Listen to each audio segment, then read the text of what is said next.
How's it going, everybody? In today's video, we're going to be going over the patch notes for King Arthur's first patch since the game went global. We're going to be doing rate-up summons for the new character. I'm going to butcher the name, Iweret. We'll build him up. We'll see where he is best to use. He looks pretty good. I've heard a lot of hype from people, just their initial reactions, so hopefully we'll get to relay some good info for you guys. Without further ado, let's get to this patch. All right. Answer the call of legend and pierce through the darkness in Britain. Welcome to King Arthur Legend Rise. The maintenance and patch have been completed. Yeah, the patch was supposed to be like 3 hours longer or something like that. It's just done, which is great. All right. New details. New legendary hero, Iweret, rate up summon. New heroes will only be available through the rate up summon. It will not be possible to obtain Iweret through other summons. Legendary hero summon ticket selection. Legendary hero summon ticket. Rare to legendary summon ticket. Okay. We will announce if they are added to the other summons through either a notice or of the description of the in-game items. New relics will only be available through the rate-up summon. It will not be possible to obtain the newly released relics through other summons. We will announce when they are added. Okay. Rate-up summon event, gold collecting event, arena challenge event. Yeah, so great stamina and some good gems. Check out the event. We'll go look at the event in a little bit. Fixes the issues where the description of K passive skill, Sharpened Blades, was not displayed. Fix the issue where damage dealt decrease effect from Guinevere's Chivalry Tier 8 skill was not applied correctly. Market items reorganization. Improvements were made to organize useful items and materials by market level, making it easier to get the necessary resources to power up during the early stages of the game. Nice! Clan attendance rewards reorganization gold into stamina. Ooh, let's go check that out, because stamina is king in this game. Someone missed. Come on, don't miss. That's a free summon we don't get. Oh, I love this energy, though. So we get 100 energy. That's way better. We can't be having people miss, though. That's super frustrating. Super frustrating. Our raids have been done for, like, forever. 6 more days we gotta wait. Okay. All right. With that said, let's go check out this raid-up summon. All right, let's see who else is in here. Claudius is in here. Jillian. Okay. Oof. Not my favorite group. She's okay for the Tiger Boss. I do use her. Jillian's great here. I use her everywhere. Clarison, not my favorite character. And I have an Iweret. Iweret is a Frost character. Frost relic out the gate. Obviously, you can get different relics, but...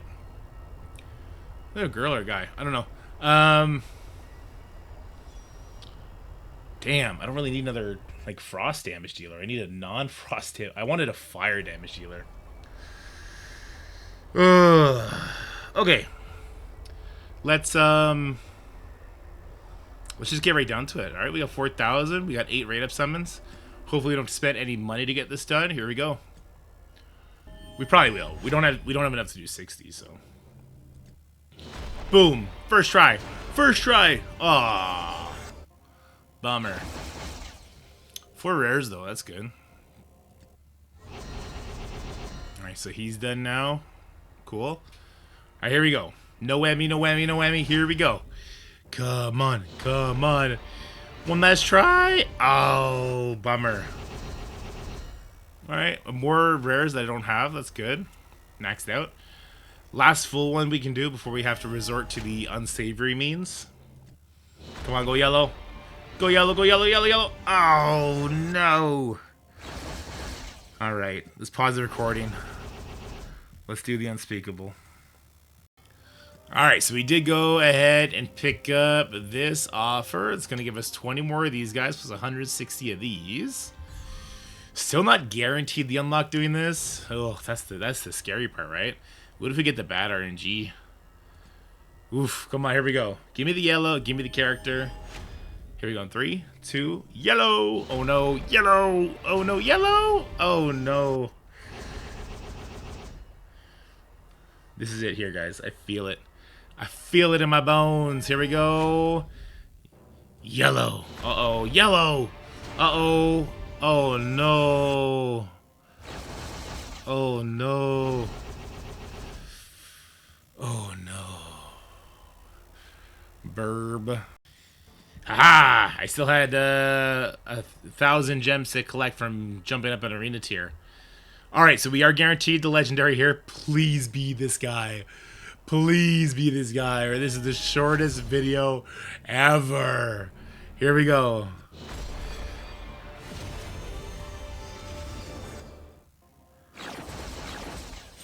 You're on the last one, too.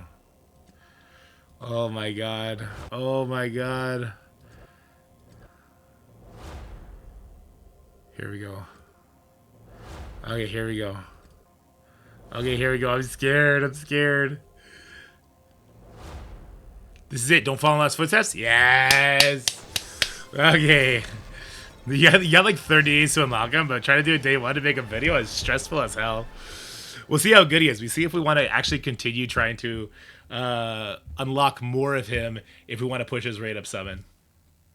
Oh my god. Woo. All right. Let's go check out his kit.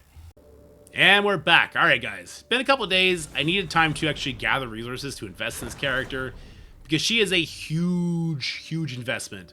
But I think she might be worth it. Let's talk about it. Let's talk about where I got her at and what she's currently capable of. So, Iweret. That's what I'm going to call her because, I don't know, it sounds funny. Level 60 now. 5 awakened. If you saw my last video, you know that I always stop at 3 awakened unless I'm going to 6. I do think she's worth it. I'm bringing her all the way up. I want to get that last keepsake set on her. She is an insane damage dealer, okay? And because I have the 3 on her, I do have the orb, and I have equipped an attack set and a critical rate set on her. This is important. She really scales off of always critting. This is going to be really important. All right, her relic, level 60, to awaken. We're going to be working on that as well. And that's kind of it for the easy progression paths that we have ultimate control over. Now we got to talk about the skills and the skill level ups which we get from these talismans and from these brooches. And there's a little bit of RNG here. We really want the second passive and the third passive maxed out, but the first passive is not bad. The first passive for Serpent Favor Allies is going to give them critical rate increase. A certain chivalry is also going to add effect accuracy increase, which is important because this character also needs to land marks. The second passive is going to, when she crits, she will gain Black Magic Wrath for 3 turns. This is the only consistent way to gain Black Magic Wrath. And because we have it upgraded, it lasts 3 turns. This is going to be important. She'll also gain attack gauge by 50%. The third passive, this is where we make use of that Black Magic Wrath, which, by the way, is giving us crit damage and hit accuracy. Well, first, she's going to gain attack gauge by 100%, and second, she's going to do Black Magic Tracking, which will attack one enemy for 55% damage and attack all enemies for 100% damage. This is a lot.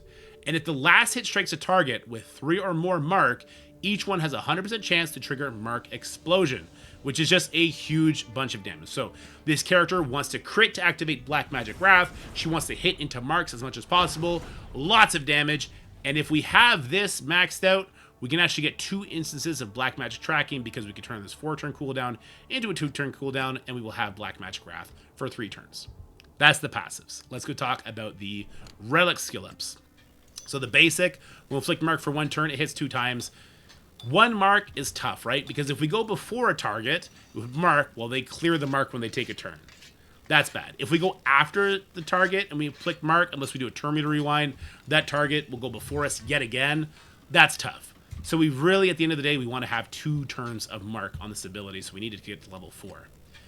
The A2 ability, a bunch of buffs, critical damage, rate, effect, accuracy, and inflicting mark on 2 random enemies for 1 turn. Again, 1 turn on all these, kind of rough. If we were to skill it up all the way, we turn all those buffs and debuffs into 2 turns, which is a lot easier to play around with. And then the A3 ability, a insane single target nuke. We're going to be doing 231% damage. And if we crit and the target has mark, so again, another reason we need mark up there, we'll hit for another 117% attack. Which, by the way, if we get this maxed all the way up, we're going to be hitting for 450% damage into 1 target. That is crazy.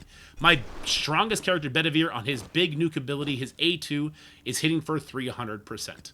So an additional 150% is nuts, bonkers, bananas, some would say. But we're looking at the difference between an A2 and an A3 ability, which is, 3 vigor instead of 2, kind of rough. There's a lot of setup that goes into this character. So we need her to crit to get the Black Magic Wrath up. We want to hit the marks because it's going to increase the amount of damage output she puts by a lot. We want her to have high crit damage. We want her to have high attack. There's just a lot of setup that goes into landing this character's big wombo combo. And a lot of it gets mitigated by having her first level of chivalry. This doesn't help us in sustained fights. In sustained fights, we still want to have more tomes, more skill ups on this character, which is why I do think she's going to be a long-term investment sort of character. But the first level of Chivalry will make you start with Black Magic Wrath, and it'll immediately put out Mark on 2 random enemies for 2 turns, not for 1. So immediately, say I have the characters like Morgan goes before my Iweret, we get defense down on everybody because my Morgan is a Frost character. Then Iweret is hitting with that insane black magic tracking, hitting everybody, hitting into a bunch of these marks, causing mark explosion and all that. Very, very powerful combo, but we need Chivalry 1. So if you are going for this character, just know, do not stop at the unlock. Stop at the very least Chivalry 1, which means we're going to pull her up from the rate up twice. A lot of RNG in that, so be careful, right? But I think she's kind of worth it for the long term. The third level, or the second level of Chivalry, is going to increase our attack by 10%. She is a damage dealer.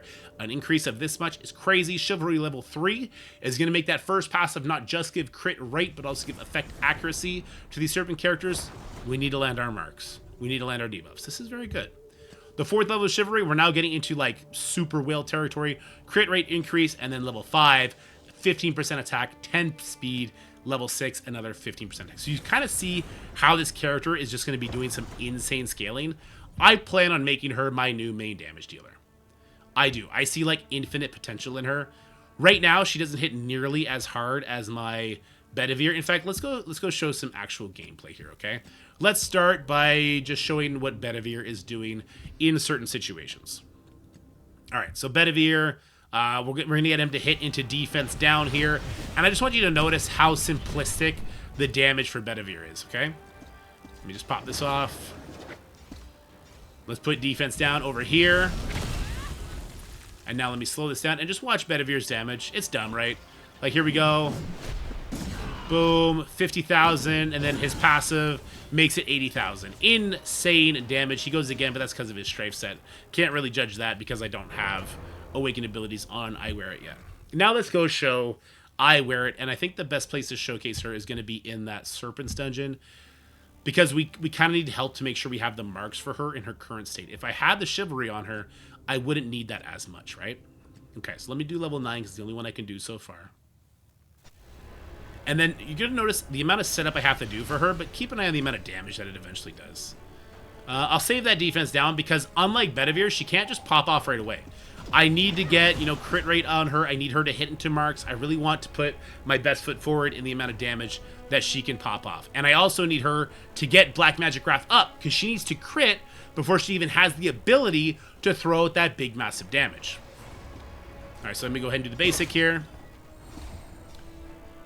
How do I want to play this? I want to hit into the marks to show the damage. I'm going to do 2 things at once. What I could do here instead is I could do the basic, get Black Magic Wrath off, and show you the damage from the passive. But I kind of want to show you the damage that can happen from hitting into a marked character and the passive damage at the same time. So I'm going to get a little bit greedy here and play it awkwardly. So we have mark for 1 turn, but again, because they're just going to take their turns, they immediately lose their mark, so no good, right? Sigrun is a good character you can pair with her until we get like those tome investments on her. Sigrun will put 2 marks out, mark on everybody for 2 turns if she lands it. But she's got to charge it. The investment you need in her to really make her pop off is quite insane, I would say. Iweret's going to take additional turns here, but because I'm not worried about getting 2 Black Magic Trackings off, just 1, let's go ahead and let's get our crit so we get our Black Magic Tracking. There we go. So now she has Black Magic Tracking. We'll just do offense up again because I think they're going to clear all the debuffs here in a second.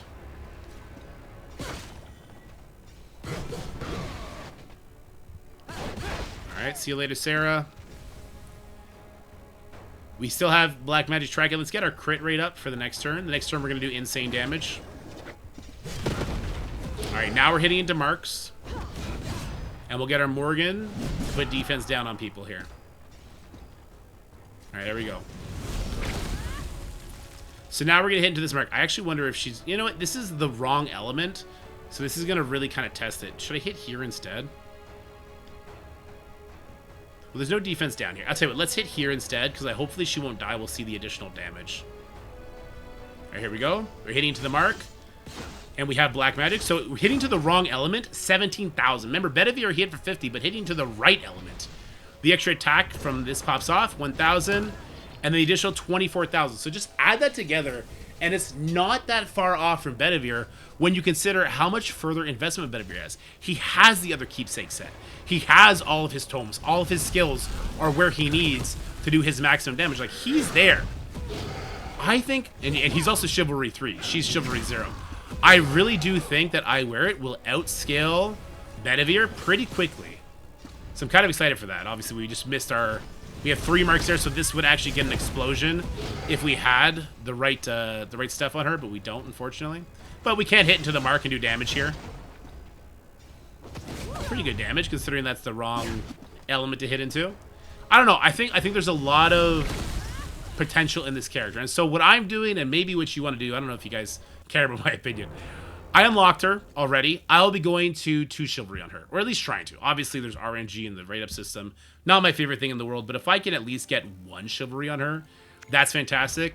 If I get the chance, I will be using my direct legendary promos on her whenever I get them in the future. I'll be using it on her to get her up to at least... God, I think Chivalry 6, man. That's where she super scales at. Chivalry 8, it takes the RNG away from her passive attack, where it does mark detonation. Instead, it just does extra damage per mark. So that's going to make it a lot easier. It makes that opening attack so much more powerful. So, like, the way this character scales, kind of a long-term investment, but I think worth it, especially if you don't have Bedivere. If you didn't play when in like, the pre-global launch, when Bedivere was in the raid-up summon, I think she's the guy for you. She's the gal for you, I suppose. She's going to be your main damage dealer. A little bit of setup needed. Definitely want to have that first Chivalry on her so she can just pop off right away. When you're just pushing the campaign, you just have to deal with 1 wave, and that's the whole fight. Then she will annihilate that first wave for you. And that's great. Anyway, let me know what you guys think in the comment section below. But for now, stay happy, stay healthy, have fun. Let me know what you think about Iweret. Let me know how to properly pronounce her name, and we'll start doing that. All right, guys. Oh, hey, I got accepted into the content creator program. So if you want to follow me as your preferred content creator, you can do that. It greatly supports the channel. Link to that will be in the description and the comment section below. But for now, guys, stay happy, stay healthy, have fun, and I'll talk to you guys later. Ciao. That's it for the video, guys. I hope you enjoyed it. If you did, make sure you like, share, and subscribe. Stay happy, healthy, have fun, and I'll see you in the next one.